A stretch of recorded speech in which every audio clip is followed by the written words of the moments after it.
नमस्कार दर्शकों, आज आप देख रहे हैं भाग्य राशि फल।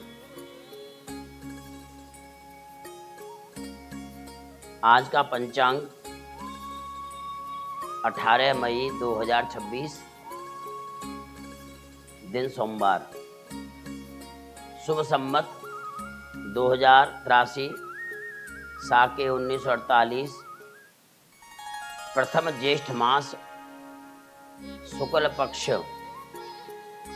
शुभ तिथि द्वितीया, दिन सोमवार, रोहिणी नक्षत्र है, सुयोगे वाकरणे और वृषभ राशि में चंद्रमा चल रहे हैं। सूर्य उदय प्रातः 5:30, सूर्य अस्त सायं 7:06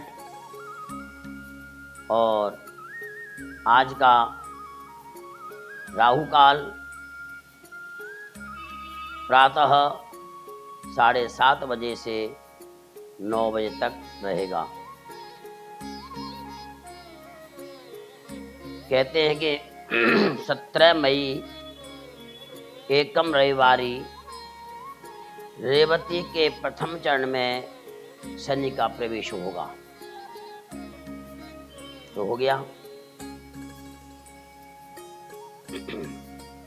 सर्व प्रमुख बाजारों में घटबढ़ से अच्छी मंदी लाता है, परंतु उड़द मूंग अनाज तेज करेगा। सुधी चतुर्थी को शुक्ल पक्ष की चतुर्थी आती है। आद्रा नक्षत्र युक्त है, जहां भी वर्षा लाएगा उपज का नाश होगा। अगर चतुर्थी में वर्षा होती है तो जल का शोषण होगा। द्वितीया और तृतीया ज्येष्ठ सुदी आवे, आद्रा ऋक्ष बरसे तो कर से नमी दर से दुख दुर्भिक्ष।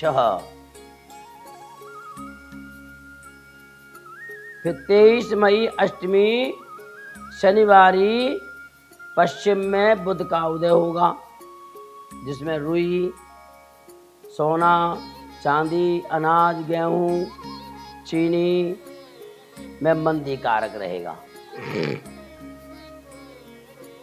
लाल मिर्च, मेथी, आयल में अच्छी तेजी कारक है। 27 मई एकादशी बुधवारी तिथि वृद्धि व्यतिपात योग से 3 दिन में रुई, चांदी, गुवार, मटर, जौ, गेहूं, मूंग आदि में मंदी समर्थक है। फिर 29 मई से बुध के मिथुन में गोचर से पशु महंगे होंगे, तेज हवाएं चलेंगी। 15 दिनों में सोना, चांदी, रुई में मंदा आएगा।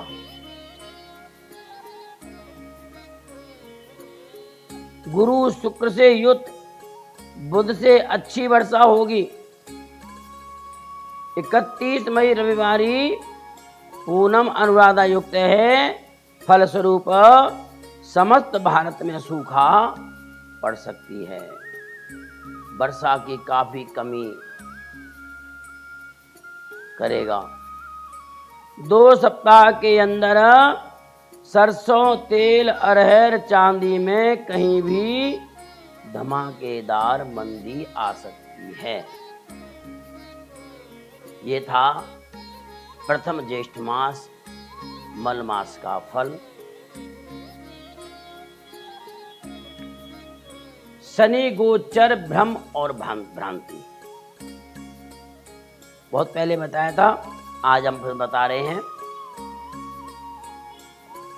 कि शनि की दृष्टि, शनि में गोचर में शनि 7.5 ढैया शनि कितना फल दिखाता है। कि गोचर फल में जन्म समय के चंद्रमा से विभिन्न भावों में गोचर कर रहे ग्रहों के आधार पर फल कथन किया जाता है। सभी ग्रहों में शनि सबसे अधिक मंद गति से भ्रमण करने वाला ग्रह है। सब ग्रहों में सबसे मंदा यही चलते हैं, 2.5 साल एक राशि पर रहते हैं। इनसे मंदे प्रभु गुरु महाराज हैं जो 1 साल तक रहते हैं और सब ग्रह तेज गति के हैं।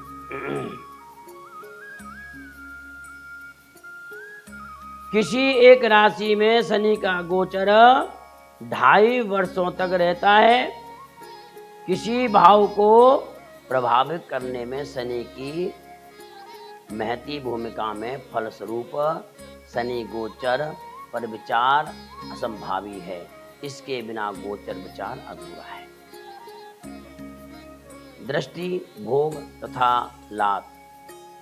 शनि गोचर की भाव स्थिति इसके स्थूल परिणाम को जानकारी देने वाले शब्द हैं ये। जैसे गोचर का शनि चंद्र राशि से व्यय भाव में होता है। कहा जाता है कि व्यक्ति शनि की दृष्टि में है। जब शनि गोचर में जन्म राशि पर आता तब स्थिति को शनि का भोग कहा जाता है।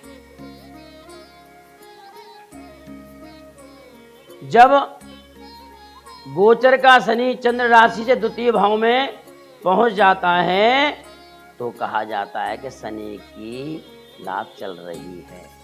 छाती पर जब आ जाता है बीच में तो लात कहते हैं। लोकाचार में एक और शब्द पदपाद अथवा पैर भी अति प्रचलित हैं। 7.5 की अवधि में प्रयुक्त किए विभिन्न नामों के समान यह शब्द भी जन्म समय के चंद्रमा से गोचर की शनि की स्थिति को द्योतक है। अंतर केवल इतना है कि इसमें शनि गोचर के शुभाशुभ स्थानों का समावेश किया गया है। जन्म राशि के स्थान पर नाम राशि से शनि की स्थिति के अनुसार फल कहा गया है। जैसे जन्म राशि, जैसे नाम राशि होती है उसमें पहले स्थान पर, छठे स्थान पर, 11वें स्थान पर हो तो सामने के पैर से शनि चल रहा है। अगर यही सही दूसरे भाव में, 5वें भाव, 9वें भाव में चल रहा हो गोचर से तो क्या कहेंगे चांदी के पैर चल रहा है। अगर यही शनि नाम राशि से शनि 3रे स्थान पर चल रहा हो, 7वें स्थान पर चल रहा हो, 10वें स्थान पर चल रहा हो तो कहेंगे कि तांबे के पैर से चल रहा है।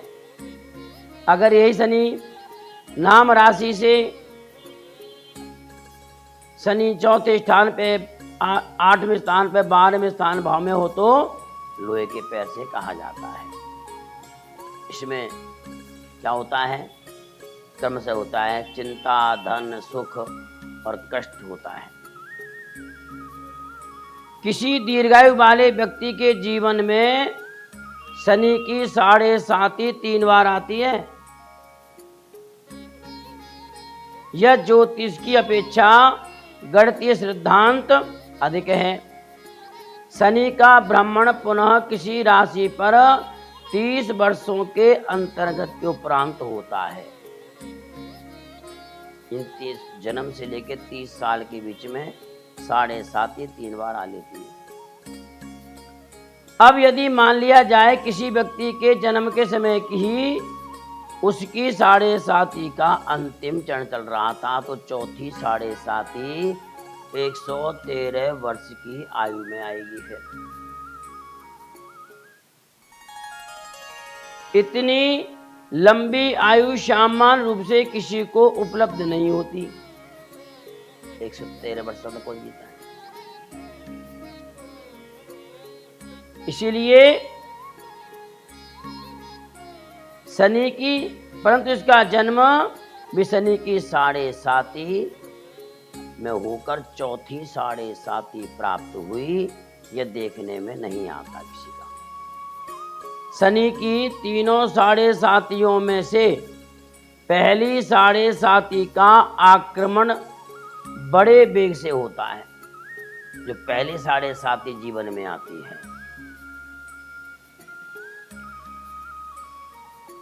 आक्रमण बहुत जल्दी होता है। और जब दूसरी साढ़े साती आती है तो वेग मंद हो जाता है, बीच का हो जाता है। इसमें कष्ट तो अवश्य होता है, परंतु यथार्थ में उतना हानिकारक नहीं होता। जिसमें पहली साढ़े साती आती है उसमें कष्ट का ज्यादा होता है। किसी किसी जातक को कुछ अच्छा फल भी मिलता है, उसकी उन्नति होती है। और तीसरी साढ़े साती में स्वास्थ्य बिगड़ता है, प्रायः मृत्यु तक आ जाती है। कोई भाग्यवान ही इस साढ़े साती को प्राप्त कर पाता है। यदि जातक का जन्म ही साढ़े साती के प्रारंभ में हुआ हो तो ही इस फल की सार्थकता हो सकती है। अन्यथा तो हमारे मत से यह फल यथावत लागू करने योग्य नहीं है। कभी मेडिकल साइंस में हुए अनुसंधानों के कारण सामान्य व्यक्ति की औसत आयु में वृद्धि हुई है। अब शनि की तीसरी साढ़े साती प्राप्त करना कठिन भले ही हो, असंभव नहीं रह गया है। शनि की साढ़े साती प्रत्येक लगन के व्यक्ति को अशुभ नहीं और नहीं संपूर्ण साढ़े साती अशुभ होती है। साढ़े साती का आधार जन्म समय का चंद्र है। चंद्र लगन के अनुसार साढ़े साती की गणना की जाती है नाम राशि से। लगन से गणना नहीं की जाती कि नाम क्या है, ये नाम है, से साढ़े साती गिनी जाती है। यदि जन्म समय का चंद्रमा बलवान हो तो अपनी उच्च राशि में हो, अस्त न हो, मित्र ग्रही हो, अपने नववांश में हो, शुभ ग्रहों से दृष्ट हो तो साढ़े साती का अशुभ प्रभाव अनुभव नहीं होता। तभी तो लोग कह देते हैं साढ़े साती में हमें कुछ फल ही नहीं मिला। अच्छा, हम तो पता ही नहीं चला कि निकल गई, खुदा का चंद्रमा बलवान होगा। इसके विपरीत चंद्रमा यदि दूसरे अथवा 12वें भाव में हो तो मंगल सूर्य अथवा राहु से युक्त हो तो साढ़े साती के अशुभ प्रभावों में तीव्रता आ जाती है।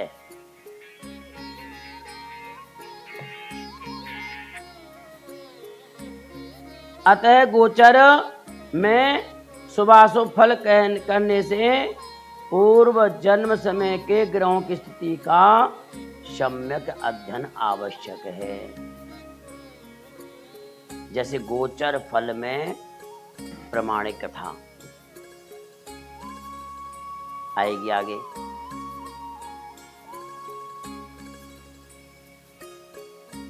यदि ग्रह गोचर के परिणाम अथवा फल सदैव ही अपने पूर्ण रूप में घटित होंगे तो प्रायः ही ऐसा अनुभव नहीं है। गोचर फल कथन से पूर्व ये जान लेना आवश्यक है कि फलों के पूर्ण रूप से घटित न होने देने के लिए कौन कौन से घटक उत्तरदायी हैं।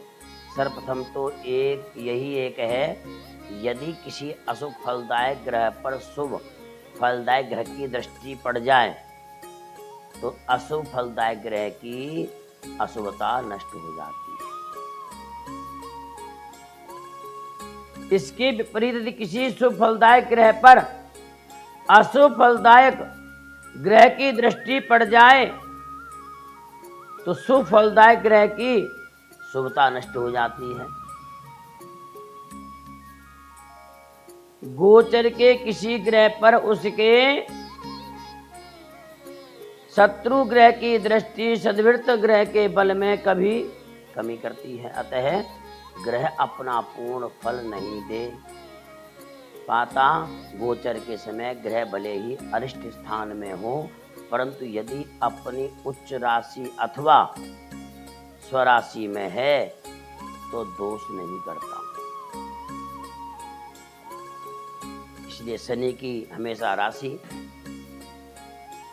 7.5 और ढैया के बारे में आपको अभी कल फिर आपको बताएंगे। मेष राशि से लेकर जितनी 7.5 ढैया पर चल रही हैं उनको शनि किसको कितना अच्छा फल देगा, कितना बुरा फल देगा, और उसके बारे में हम आपको शनि की 7.5 के बारे में उपाय भी बताए जाएंगे साथ साथ कल के लिए। इसलिए आज हमारे से जुड़े रहने के लिए हमारे चैनल को सब्सक्राइब करें और बेल दबाएं। बेल दबाना भूलें, जो बेल होती है ज़रूर दबा दें उसे। सभी दर्शकों को मेरा नमस्कार। कल फिर आपसे मिलेंगे।